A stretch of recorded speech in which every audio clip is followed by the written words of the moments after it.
Welcome to today's episode.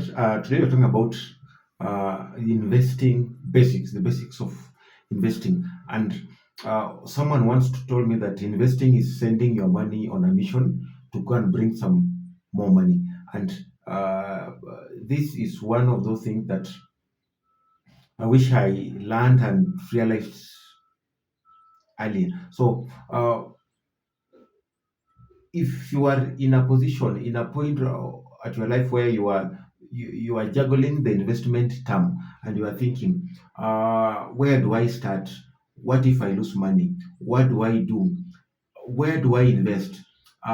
This is the right video for you. Please stick around and learn a few basics about investing. So I'm calling this investing 101. It will be a brief yet comprehensive video about investment. I'll purpose choose. Uh, I'll not use complicated or complex jargons. I wanted it to be clear and give you practical steps on how to start and grow. So first thing first, why should you invest? The money that you save will never be enough to build real wealth. So investing is what it's like taking your money on a mission, sending your money somewhere so that it can go and bring some more money. So that what you send goes and works for you in your absentia. That should give you a clear definition of what investing is. But why should we invest? The number one reason is to beat inflation, to protect the value of your money. Think about it this way.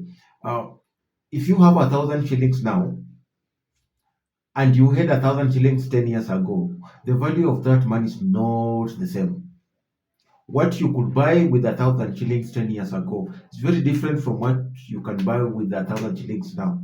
Now that's inflation. So inflation basically eats away your savings over time, the value of your money over time. So if your money is just sitting in a low interest savings account, it's actually losing value. But investing will help your money grow faster than inflation. Therefore, this will keep your purchasing power stronger. And after some time, you'll have your money will have a better purchasing power. Reason number two on why we invest is to grow your wealth. If you only rely on your salary, you'll always be working for money. And but when you invest, your money starts working for you. So when your money starts working for you, it's able to do more. It's able to do more, and in so doing, it will help you to grow your wealth. You'll start slowly, but you'll eventually grow.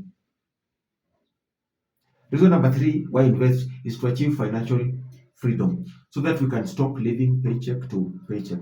Imagine a life where you don't have to stress about bills, rent, or unexpected expenses. That's what financial freedom is about. So investing will help you build a passive income so that you are not just depending on paycheck to paycheck. And the earlier you start, the faster you reach a point where your investment can cover all your expenses, meaning that you can work uh, because you want to, not working because you have to. Reason number three, why people invest is to retire comfortably. Comfortably. Your future self will thank you for this. No one wants to work forever. You can retire at 50. The required retirement age in Kenya currently is 55, people retire at 60. But if you are not investing, how will you even think about retiring? What will you do after you have retired? Where will you get money for your upkeep?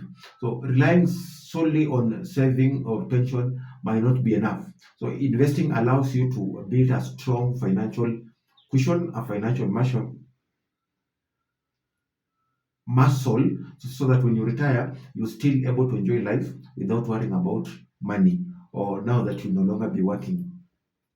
And even if you start today with just a little amount of money, your future self will thank you for that. Because as we shall be looking at the principles of investing, one of the things that I advocate for is start early and start small. So investing and saving, what is the distinction? What is the difference? So saving means keeping your money safe. Save, save, like either in a bank account or somewhere under the mattress or under the pillow for a short term, for short term needs. But it might grow, but it will grow slowly. For example, in savings account in a bank, the one will grow slowly. Investing on the other hand means putting your money into something that can grow in value over time. What is this thing? Example, we're talking about things like stock, bonds, real estate, and ETFs, and many other. To do what? To build wealth and grow so that this money multiplies and grows over time. There are around three or four main principles of investing, and let's look at them. So before you start investing, these are the key principles that you need to know. Number one principle: start small. You Contrary to the opinion, you don't need a lot of money to invest. When you hear people out there investing maybe thousands and millions and billions, you do not need that. You just need to start with a small amount of money. This can be even 500. The thing is that to keep the discipline, and to keep the discipline so that you get the motivation of seeing your money grow over time and over time. So you don't need a lot of money. You start with 1,500, and this will help your money grow over time. Principle number two is that be patient. Investment is a long term game. The market goes up and down, but if you stay invested, if you stay investing your money over time, it will grow over time. If you're not patient, when the market goes down, you might be tempted to get your money outside of the market where you have invested, and this is where you will go wrong, and you lose more than what you invested. So be patient. Principle number three: diversify your investment. Don't put all your money in one place. For example, allocate some portfolio in probably money market funds, allocate some in SACCOs, allocate some in equity, in stocks, allocate some in real estate. Spreading your money in different portfolio implies that when one underperforms, another one will perform. There are no times that all the portfolios will underperform, and now because you do not know which one will perform well and which one will not perform well, so it's advisable to spread your investment across different portfolio. Principle number four is invest consistently. Make it a habit to set aside a fixed amount of money each month and invest it in each of the portfolio that you have talked about, no matter what the market looks like. Last principle number five: reinvest your returns. This is where the power of compound interest comes into play, where you've invested in the first year. At the end of the first year, you've gotten returns on your investment. So it's always advisable that if, for example, you've invested 10,000, and at the end of the investment period, your returns are maybe 2,000. Using that as an example, it's advisable to reinvest the returns so that it compounds, so that at the beginning of the second investment year, you no longer have the 10,000 that you had, but the 12,000, the 2,000 that have been invested, that you have gotten as returns, that have accrued, gives you a more principal. Your principal is no longer 10,000 but 12,000. Where can beginners start investing? There are different platforms where beginners can start investing. Yeah, these are the five major ones. I think there are five. The first one is money market funds. These are low risk investment that offer higher returns than the regular savings account. They are managed by professionals, and this makes them great choice for beginners uh, who want security with some growth. I've got a couple of YouTube videos I will link for you to have a look at it. Number two channel is SACCOs. SACCOs are solid ways to earn dividends while also getting access to low interest loans. Many people use SACCOs to build wealth over time while still having the financial flexibility to get the money whenever and wherever they want it. Place number three is government bonds and treasury bills, MKIBA and CBK treasury. So the government allows individuals to invest in bonds with as little as 3,000, and for something like MKIBA, as little as 50,000 for treasury bonds. So these investments are secure and your money will be secured, and they provide fixed returns over time. Treasury bills, on the other hand, are short term, either 3, 6, or 12 months, while bonds are long term. Then we have unit trusts. These are a great way to invest money without managing everything for yourself. So professionals will pull this money together into a pool, and then they will invest that money in another investment, and then they'll be able to share back the interest to it to individual investors who put the money in that particular pool. Then finally, we have got stock market.